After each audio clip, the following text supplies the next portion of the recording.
প্রধান বিরোধী দল কংগ্রেসের প্রভাবশালী আইন প্রণেতা প্রিয়াঙ্কা গান্ধী সোমবার ফিলিস্তিন লেখা ব্যাগ কাঁধে নিয়ে পার্লামেন্টে প্রবেশ করেছিলেন। এ নিয়ে দেশটির ক্ষমতাসীন বিজেপি নেতাদের তোপের মুখে পড়েন তিনি। তবে একদিন পরেই এবার বাংলাদেশ লেখা ব্যাগ কাঁধে নিয়েছেন তিনি। খবর এনডিটিভির।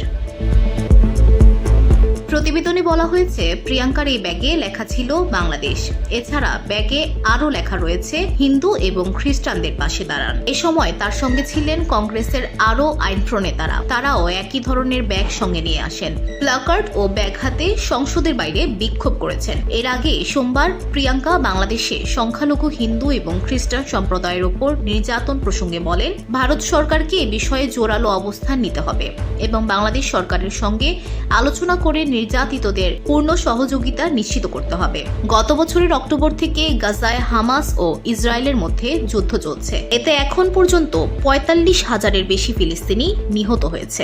আহত হয়েছে লক্ষাধিক। ফিলিস্তিনিদের প্রতি সংহতি জানাতেই সোমবার ফিলিস্তিন লেখা ব্যাগ কাঁধে করে পার্লামেন্টে আসেন Priyanka.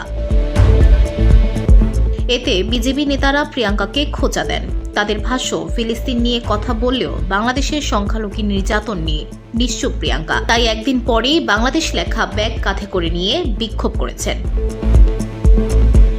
VOD Bangla news desk.